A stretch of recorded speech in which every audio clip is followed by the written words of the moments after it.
Well, everyone, let's face it.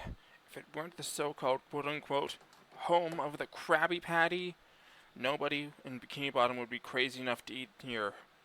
Everyone, keep Kai writer Nathan here with an updated version of a video I did, and I will be discussing the top 10 reasons why the Krusty Krab from SpongeBob SquarePants should go out of business.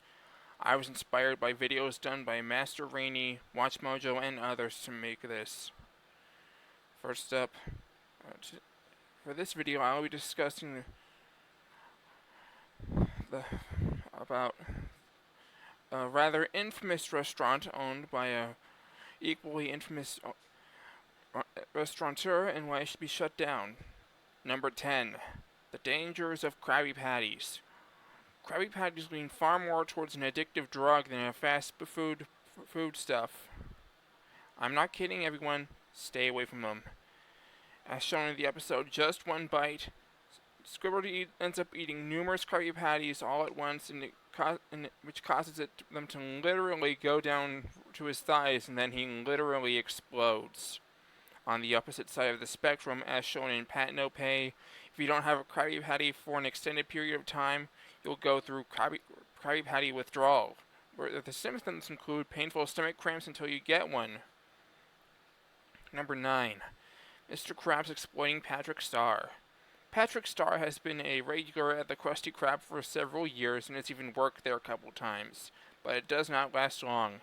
In the episode No Hat for Pat, Patrick gets a job starting as a sign spinner and gets his own Krusty crew hat, but it makes him top heavy and causes him to constantly fall on his face, which entertains the customers. Mr. Krabs decides to take this to the extreme by having Patrick fall into a bucket of spiny sea urchins. However, it all backfires and the customers take their money back by force. Patrick gets fired yet again, which begs the question, if all Mr. Krabs is going to do is put his employees through so much physical abuse just to make some money, who else besides SpongeBob would work for that miserly crustaceous asshole? Number 8.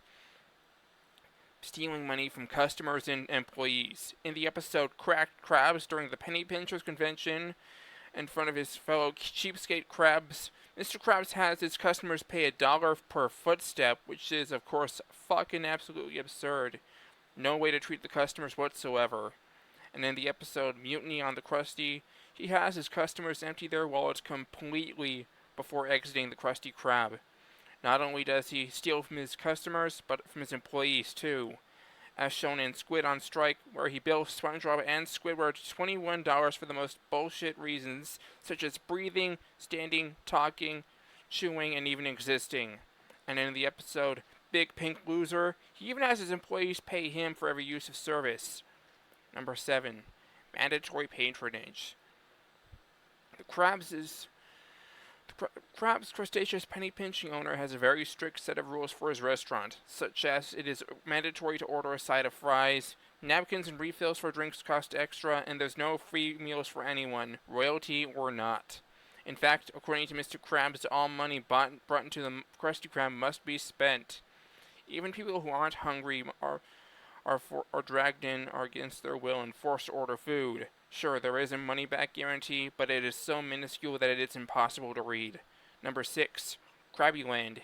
In the episode Krabby Land, Mr. Krabs takes advantage of children wanting to play outside by making a hazardous playground called Krabby Land out of junk. It is so dangerous that a kid who attempted to go down a slide got hurt when it fell apart. He avoids being sued by having the kids sign coloring books, which are actually liability waivers, and promises to bring in the park mascot Krabby the Clown, and even goes as far as to dress up as the mascot himself. Ugh, fucking cheap ass. Here is the comparison between Krabby the Clown and the real clown. A real clown would wear makeup, have a colorful afro wig, colored clothes, big goofy colored shoes, and can do tricks like make balloon animals, hurl pies at people, and tell jokes, all while bouncing on a ball. Krabby the Clown, on the other hand, is a cheaply designed quote-unquote clown, and where the Krabs just wears a spotty tie and a tomato-painted blue to act as a rubber nose. Number 5. Animal cruelty. In the episode Jellyfish Hunter, Mr. Krabs notices that people actually like SpongeBob's new Krabby Patty with jellyfish jelly, and has him hunt every jellyfish in jellyfish fields. But little does SpongeBob know, Krabs is secretly running a jellyfish sweatshop in where he stretches, squeezes, and juices the poor creatures and possibly even murders them. Luckily, SpongeBob is able to stop the madness, and Krabs gets a heaping helping of karmic justice in the form of being brutally zapped. If SpongeBob hadn't intervened in time, the jellyfish would have gone extinct. Number 4. Reselling old food. Does Mr. Krabs even care if the food is good or not? Nope. It has to be sold regardless. In the episode Born Again Krabs, SpongeBob finds an old, moldy, and gross Krabby Patty under the grill and chucks it in the trash. But Krabs has an alternative, and that's to reheat it and resell it. As a result, no customers came because of that gross patty. This isn't the old time he resold old food. In the episode The Krusty Sponge, Krabs starts selling spongy patties, and this causes the customers to become sick to their stomachs, yellow, and spongy. And there was also the time in For Here or To Go, and where Mr. Krabs has SpongeBob fish out Krabby Patty buns that were flushed down the toilet. Ugh. Number 3. Overworked and underpaid employees. If you're working for a job in the fast food industry, it's probably for the best that you look elsewhere, because working at the Krusty Krab is a greasy nightmare to say the least. Krabs not only overworks his employees to the bone, he refuses to give them raises in their paychecks, and he makes them work after hours too. In the episode Fear of a Krabby Patty, Mr. Krabs opens the Krusty Krab for 24 hours just to one-up Plankton. SpongeBob is, of course, elated at the idea of non-stop work, but when he was ordered to make over 1,000 Krabby Patties, SpongeBob and Squidward are driven into madness, and SpongeBob starts hallucinating living Krabby Patties. Number 2. Numerous health violations. While the Krusty Krab's a fucking pigsty. While it's got a certain rustic charm, sanitary conditions are leaving a lot to be desired. It's usually pretty damn grimy there, with the walls oozing green slime, and there's always the risk of a fungus outbreak and food poisoning. One of the Krusty Krab's most disgusting moments was in the episode Greasy Buffoons, and where Krabs was having SpongeBob serve the customers excessive grease to one-up Plankton, causing the customers to become sick to their stomachs, lethargic, and addicted to the food's unhealthy flavoring. Krabs' gross negligence and his inability to clean up his act could have resulted in him losing the Krusty Krab for good until SpongeBob came to save the day. Up next, 10 dishonorable mentions. Dishonorable mention number 1, arbitrary terminations. In the episode SpongeBob, You're Fired, Mr. Krabs fires SpongeBob just to fucking save a nickel. Apparently, Mr. Krabs makes a shitty boss. Dishonorable mention number 2, no vacations or time off. Mr. Krabs refuses to let his employees have any days off or vacations. However, in Bummer Vacation, Mr. Krabs is forced to let SpongeBob take a vacation upon being threatened with a fine. Dishonorable mention number 3, extreme understaffing. Mr. Krabs only hires 2 people to work for him. One to do all the customer service, and one to do all the cooking and cleaning. In real life, restaurants need more than just 2 employees. Dishonorable mention number 4, Mr. Krabs attempting to steal Plankton's chum formula. In the episode Plankton's Regular, due to all the years of Plankton attempting to steal the Krabby Patty secret formula, Mr. Krabs attempts to steal Plankton's chum formula upon learning that Plankton now has a customer. They might be former rivals turned arch enemies and business rivals, but stealing Plankton's chum formula is no way to settle their differences whatsoever. It is later revealed that Karen has been paying Plankton's regular Nat to frequent the chum bucket so that Plankton wouldn't feel like a complete and utter failure. Dishonorable mention number 5, no pay raises. In numerous episodes, Mr. Krabs refuses to give his employees raises in their paychecks. This drove Mr. Krabs' former fry cook Jim into quitting the Krusty Krab and striking out on his own. So basically, Mr. Krabs is putting his employees in extreme, if not exceptional, poverty. Dishonorable mention number 6, no wet floor sign.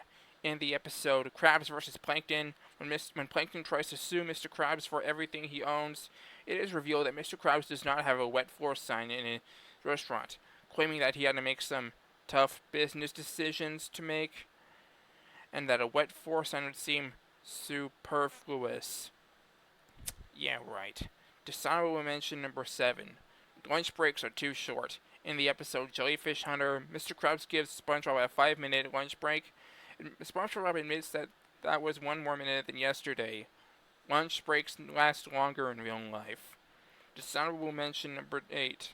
Infrequent lunch breaks. In the episode Break-In, Mr. Krabs is threatened with a fine to say the least, and it's revealed that SpongeBob is allowed to have a break once every 20 years. This may be a cartoon series, but in reality, this is an extreme infrequency. Dishonorable mention number 9. Pay to use the bathroom.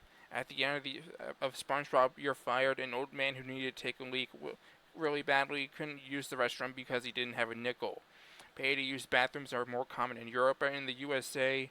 A business that makes people pay to use the bathroom would be forced to shut down. Is the Krusty Krab in Europe? Fuck no. It's not even in any of the European countries, so Mr. Krabs can't enforce such policies.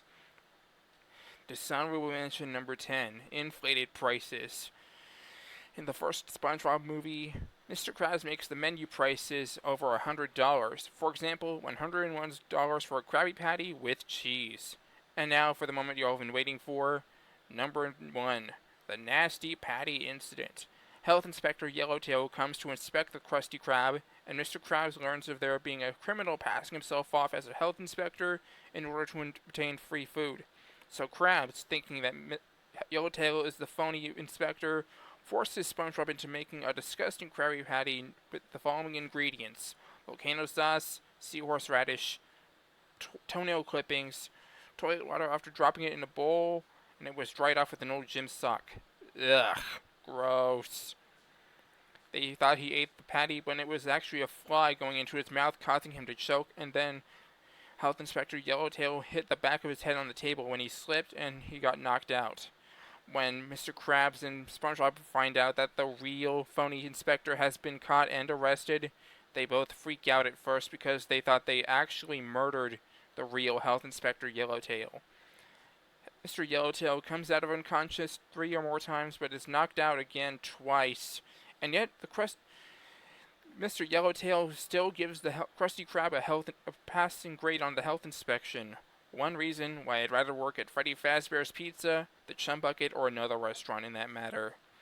If it were up to the Better Business Bureau, or of course the Bikini Bottom Bogus Business Bureau, the Krusty Krab would be shut down and scheduled for demolition.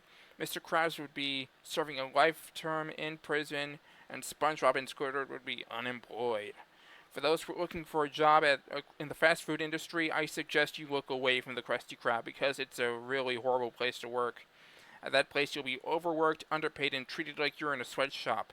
And that so-called business is run by a conniving cheapskate crab who is obsessed with money. Same goes if you want to go out to eat. Look away from the Krusty Krab because you'll be treated poorly and you'll be forced to empty out your entire wallet and whatnot. Next time, I will be discussing the top 10 reasons why Police Chief Clancy Wiggum from The Simpsons should be fired. This is Keyblade Mackay writer Nathan signing off. See you later.